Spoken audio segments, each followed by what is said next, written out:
हमारे दो सहयोगी इस बड़ी खबर पर हमारे साथ जुड़ गए हैं। रविंद्र कुमार और रवि त्रिपाठी हमारे साथ जुड़ गए हैं। रविंद्र, सबसे पहले जो नई संसदीय समिति बनाई गई है और जो केंद्रीय चुनाव समिति बनाई गई है, इसके पीछे क्या विजन नजर आता है, क्या सोच नजर आती है? देखिए, बिल्कुल चंदन, पार्टी की यही सोच है कि पैन इंडिया इसमें रिप्रेजेंटेटिव हो, प्रतिनिधित्व हो।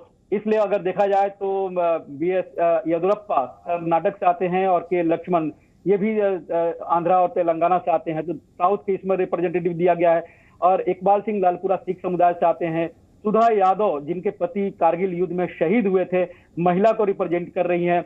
और बाकी जो बड़े बड़े नाम हैं, चाहे सर्बानंद सोनोवाल, ये नॉर्थ ईस्ट को रिप्रेजेंट कर रहे हैं। तो पार्टी अपनी तरफ से ये कोशिश की है। सत्यनारायण जटिया भी मध्य भारत से आते हैं, कद्दावर नेता हैं। तो ये कोशिश की गई है कि पैन इंडिया एक छवि बनी रहे संसदीय बोर्ड की। लेकिन ये विडंबना है चंदन, कि जिस संसदीय बोर्ड से लालकृष्ण आडवाणी और मुरली मनोहर जोशी को चंदन उगाएंगे तो चोर आएंगे, बेच नहीं सकते, ये सोचकर आप चिंतित हो क्या? अगर 130 करोड़ में चंदन उगाने वाले आपको सिखाएं तो देरी क्यों? फ्रीडम ऐप को अभी डाउनलोड करें। 2014 में बाहर करके मार्गदर्शक मंडल बनाया गया था और दलील दी गई थी कि 75 साल एक क्राइटेरिया रखा गया है।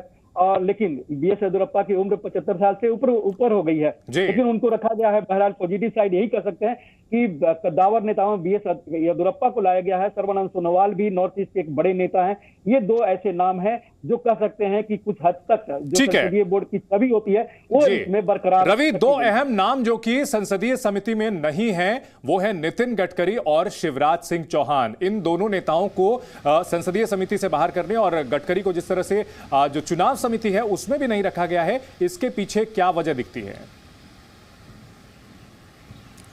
देखिए, इसका आकलन किया जाए तो हमें यह लगता है, जो न्यूट्रल आकलन की तरफ से सोचा जाएगा, तो देखिए नितिन गडकरी एक पॉपुलर फेस है। जिस तरह से नरेंद्र मोदी की लाइकिंग है, उससे कम, थोड़ा से कम नितिन गडकरी की लाइकिंग है। लेकिन नितिन गडकरी को लोग पसंद करते हैं, उनके काम के लिए पसंद करते हैं। पूरे मंत्रिमंडल में किसी मंत्री की चर्चा होती है मोदी मंत्रिमंडल में, तो सड़क बनाने की वजह से और उनके व्यवहार की वजह से नितिन गडकरी की चर्चा होती है। नितिन गडकरी का संघ का बैकग्राउंड भी है, संघ का जहाँ से स्थापना हुआ है नागपुर, वहाँ के रहने वाले हैं।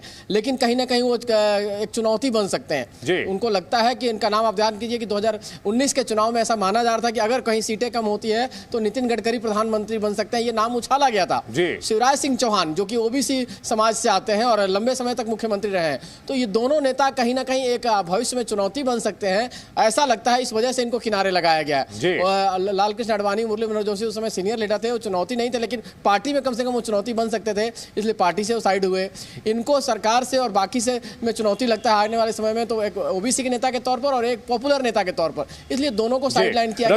रवि, आपको रोकना चाहेंगे, आप अपनी बात को पूरी करें उससे पहले एक बड़ी खबर अपने दर्शकों को बता दें। रोहिंग्याओं पर गृह मंत्रालय का बड़ा बयान। रोहिंग्याओं को लेकर कोई ऐलान नहीं किया गया है। दरअसल केंद्र सरकार के मंत्री हरदीप सिंह पुरी के एक ट्वीट के बाद अच्छा खासा बवाल खड़ा हो गया था, जिसमें उन्होंने यह मेंशन किया था कि economic weaker section EWS flat में शिफ्ट किया जा रहा है रोहिंग्याओं को। साथ ही साथ उनको तमाम सुविधाएं देने की बात कही जा रही थी, जिसमें कि संयुक्त राष्ट्र का कार्ड देने जैसी बात थी।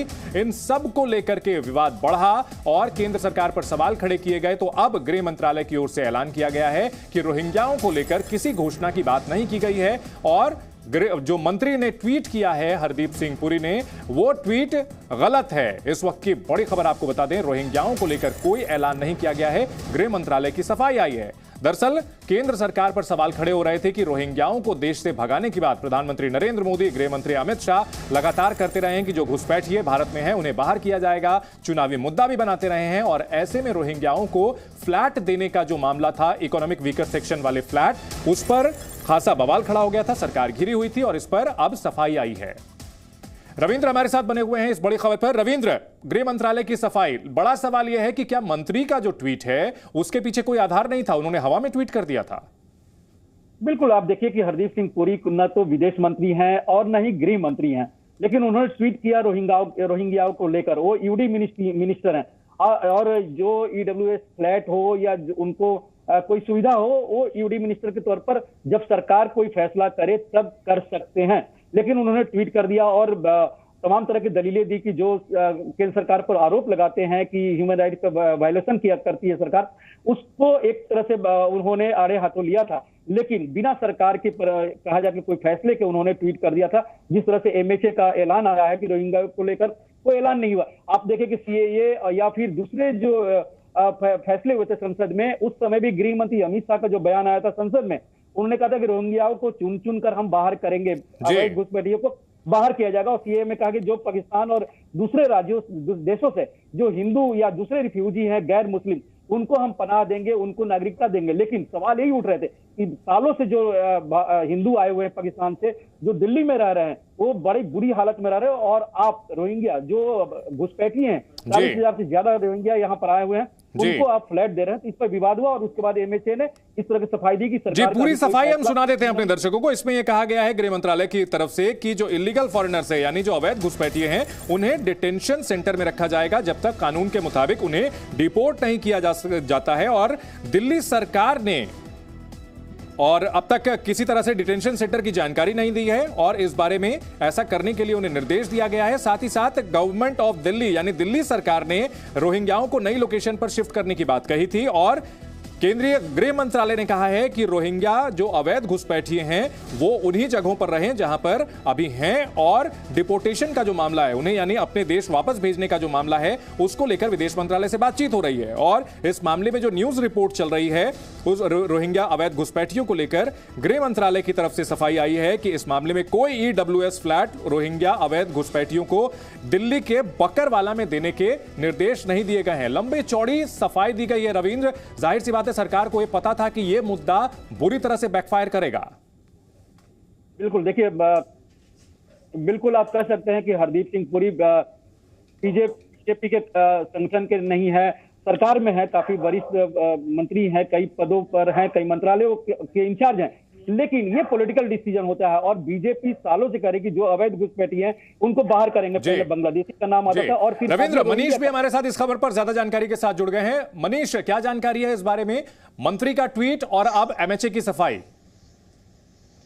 देखिए, अगर देखा जाए तो इस मामले में कहीं ना कहीं केंद्र सरकार के ऊपर भी सवाल उठे हैं, क्योंकि हरदीप पुरी ने ट्वीट करके एक तरीके से वेलकम किया था इस डिसीजन को और ये कहा था कि ये एक अच्छा स्टेप है, क्योंकि ये बार बार भारत सरकार पर आरोप लगते हैं। कहीं ना कहीं जो केंद्र सरकार के ऊपर एक प्रेशर क्रिएट हो रहा था।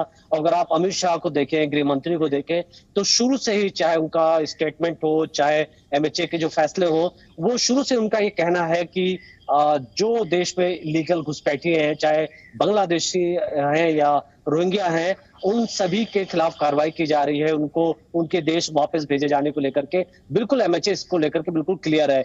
और अगर कोई इलीगल है, इलीगल फॉरेनर्स है, तो उसको डिटेंशन सेंटर में ही रखा जाता है। आप देखें तो देश के कई जगह पर ऐसे डिटेंशन सेंटर बने हुए हैं। तो जाहिर तौर पर एमएचए की तरफ से ये स्टेटमेंट दिया गया है कि दिल्ली सरकार ने अब तक डिटेंशन सेंटर बताया नहीं कि कहां पर वो किस जगह पर रखा, उन्होंने चुना है, कौन सी जगह चुनी हुई है जी। और इस मामले में अभी तक ट्वीट वो जो ट्वीट था हरदीप सिंह पुरी ने हटाया नहीं है रविंद्र। अभी तक हरदीप सिंह पुरी ने वो ट्वीट हटाया नहीं है, वो ट्वीट अभी भी दिख रहा है। देखिए, बिल्कुल हरदीप सिंह पुरी का जो ये ट्वीट है चंदन, ये बीजेपी के लिए काफी मुसीबत भरा फैसला हो सकता है। उनका जो ट्वीट है तो बीजेपी को सफाई देना काफी मुश्किल होगा। पार्टी जब से सरकार में नहीं थी, विपक्ष में थी, तब से ये बात कर रही थी कि अवैध घुसपैठियों को बाहर किया जाएगा, चाहे वो बांग्लादेशी हो या फिर रोहिंग्या हो। लेकिन एक सरकार का केंद्रीय मंत्री, कैबिनेट मंत्री, वो लगातार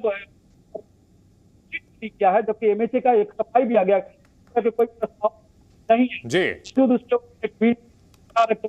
सरकार और पार्टी ठीक है, कुछ तकनीकी दिक्कत आवाज में आ रही है रविंद्र। अपने दर्शकों को बता दें कि गृह मंत्रालय की ओर से बयान यह दिया गया है कि इस मामले में कोई भी निर्देश नहीं दिए गए हैं। एक बार फिर से रुख करते हैं। जिस तरह से बीजेपी की नई टीम का ऐलान किया गया है और इसमें संसदीय समिति से 2 बड़े नाम बाहर हुए हैं और कई नए नामों की एंट्री की गई है। बीजेपी में बड़े बदलाव के संकेत, 2024 को लेकर के नए संकेत, गडकरी और शिवराज संसदीय समिति में नहीं है। येदियुरप्पा की एंट्री हुई है और फडणवीस को भी जगह दी गई है। तो नए नेता, जनाधार वाले नेता, उनको एंट्री दी गई है। 75 साल प्लस वाला जो नियम था, येदियुरप्पा के मामले में एक एक्सेप्शन देखने को मिलता है। येदियुरप्पा जो कि कर्नाटक में लिंगायत समुदाय से आते हैं, बड़े नेता हैं लिंगायत समुदाय के, और कर्नाटक में चुनाव भी होने वाले हैं, लिहाजा लिंगायत समुदाय को नाराज करने का खतरा बीजेपी नहीं ले सकती। हालांकि मुख्यमंत्री से पद पर बदलाव जरूर किया गया है, लेकिन येदियुरप्पा को पूरा सम्मान देने की कोशिश पार्टी की नजर आती है। हमारे दो सहयोगी हमारे साथ बने हुए हैं, रविंद्र और रवि। रवि, अगर येदियुरप्पा के मामले में बात की जाए तो पार्टी को पता है कि येदियुरप्पा की नाराजगी कितनी भारी पड़ सकती है, पहले भी हाथ जला चुकी है, लिहाजा कहीं ना कहीं उनको एडजस्ट करके एक्सेप्शन के तौर पर कर्नाटक चुनाव की तैयारियों का संदेश। बिल्कुल बिल्कुल सही कहा आपने, क्योंकि येदियुरप्पा सबसे फेमस लीडर है। अगर बीजेपी की तरफ से देखें तो सबसे फेमस चेहरा है और लगभग 17 से 18% वोटर है लिंगायत समाज।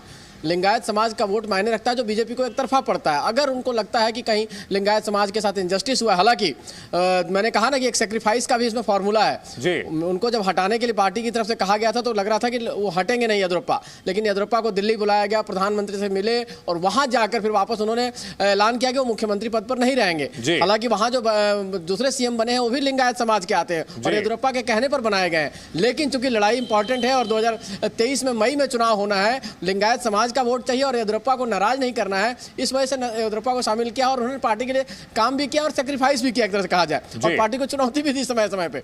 गडकरी ने जो पत्रकार के नजरिए से सोचिए तो ऐसा लगता है कि जो चुनौती है उनको साइडलाइन किया गया है, जिन्होंने सेक्रीफाइस किया है उनको इंडक्ट किया गया, उनको शामिल किया गया है। जी, निश्चित तौर पर संसदीय समिति इसमें पूरी तरह से अब जो है दबदबा दिखता है नरेंद्र मोदी और साथ ही साथ गृह मंत्री अमित शाह का। जिन नेताओं को शामिल किया गया है, समीकरण बता दें। येदियुरप्पा साउथ का प्रतिनिधित्व है, कर्नाटक में लिंगायत समाज के बड़े नेता, सबसे बड़े नेता कहे जा सकते हैं। बीजेपी के लिए दक्षिण का द्वार खोलने वाले येदियुरप्पा ही थे, जिनके नेतृत्व में पहली सरकार बनी। हालांकि भ्रष्टाचार के आरोप लगने के बाद उन्हें पार्टी ने हटाया था मुख्यमंत्री पद से और बाद में येदियुरप्पा ने अपनी पार्टी बनाई थी और बीजेपी सत्ता से बाहर हो गई। दूसरे बड़े नेता सर्बानंद सोनोवाल, जिन्होंने असम में भारतीय जनता पार्टी की पहली सरकार का नेतृत्व किया, आदिवासी समुदाय से आते हैं, पूर्वोत्तर के बड़े नेता हैं। उन्होंने मुख्यमंत्री पद जो दोबारा जीतने के बाद उन्होंने छोड़ दिया, असम के मुख्यमंत्री थे और हिमंता बिस्वा शर्मा के लिए मुख्यमंत्री पद उन्होंने छोड़ दिया।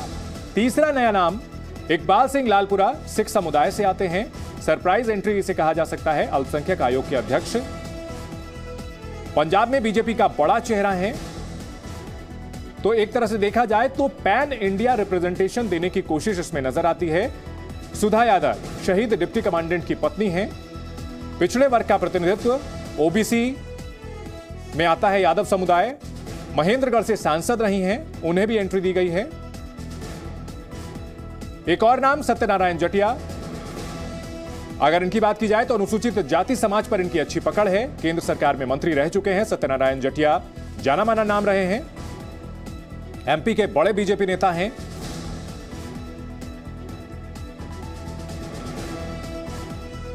और रविंद्र हमारे साथ जुड़े हुए हैं। रविंद्र, अगर बात की जाए इन नामों की तो कई सरप्राइज नाम हैं। इकबाल सिंह लालपुरा की बात कहें, सुधा यादव की बात करें, ये वो नाम हैं जो कि बहुत ज्यादा चर्चित नहीं थे। आपने जिस तरह से बताया कि पैन इंडिया रिप्रेजेंटेशन देने की कोशिश की गई है, साथ ही साथ जातिगत समीकरण भी बहुत संतुलित तरीके से साधे गए हैं। चंदन, देखिए, संसदीय बोर्ड का अगर इतिहास देखा जाए, 42 साल के जो बीजेपी का इतिहास है 1980, उस संसदीय बोर्ड में कभी जातिगत समीकरण नहीं देखा जाता था। पार्टी के जो कद्दावर नेता होते थे, केंद्रीय स्तर पर बड़े नेता होते थे, या फिर राज्यों में अगर कोई बड़ा चेहरा है, कद्दावर चेहरा है, उसको इसमें जगह दी जाती थी। कभी भी इसमें जातिगत समीकरण नहीं साधा गया था, नहीं पैन इंडिया की खोज की गई थी नॉर्थ ईस्ट। लेकिन इस बार पहली बार देखा जाए कि इकबाल सिंह लालपुरा, जिनका कोई ऐसा कद नहीं है, पंजाब के नेता है लेकिन उनको लगा, सुधा यादव बीजेपी के कार्यकर्ता हैं, लेकिन सुधा यादव को इसमें जगह दी गई है। हालांकि नितिन गडकरी का हटाना अपने आप में सबसे बड़ा चौंकाने वाला फैसला है कि क्या उनका संगठन के तौर पर, बीजेपी के संगठन के तौर पर कैरियर लगभग खत्म हो गया।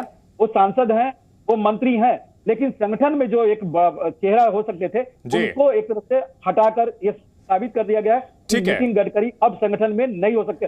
एक बात और है चंदन, एक बात और, बीएस येदियुरप्पा को लाया गया, जाहिर सी बात है कर्नाटक में विधानसभा चुनाव होने वाले और वहां बम्बई के चेहरे पर नहीं जीत सकते हैं, पर्दे के पीछे बीएस येदियुरप्पा ही वहां पर चेहरा होंगे। लेकिन उम्र की जो सीमा बनाई गई थी 75 साल, उसको वो पार करते हैं। और उम्र की सीमा पारदर्शन मंडल बनाया गया था लाल कृष्ण आडवाणी और मुरली मनोहर जोशी के लिए, कहीं ना कहीं ये उस ठीक है। वही रवि, एक इंटरेस्टिंग बात यह है कि कर्नाटक में जो दक्षिण का द्वार खोला था येदियुरप्पा ने, और पूर्वोत्तर में असम का द्वार खोला था सर्बानंद सोनोवाल ने। इन दोनों द्वारपालों को जो है जगह दी गई है।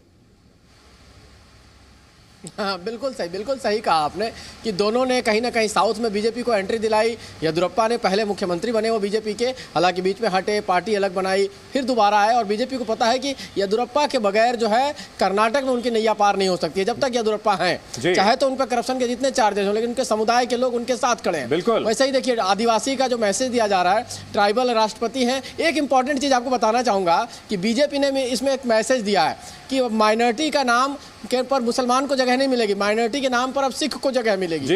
एक बड़ा मैसेज है इस बार। ठीक है, बहुत मैसेजिंग, पॉलिटिकल मैसेजिंग बहुत ज्यादा है इस संसदीय बोर्ड में और चुनाव समिति में भी, और आगे भी इस पर हम चर्चा करते रहेंगे बड़ी खबर पर। बहुत शुक्रिया रवि और रविंद्र, आप दोनों का इस बड़ी खबर पर हमारे साथ जुड़ने के लिए।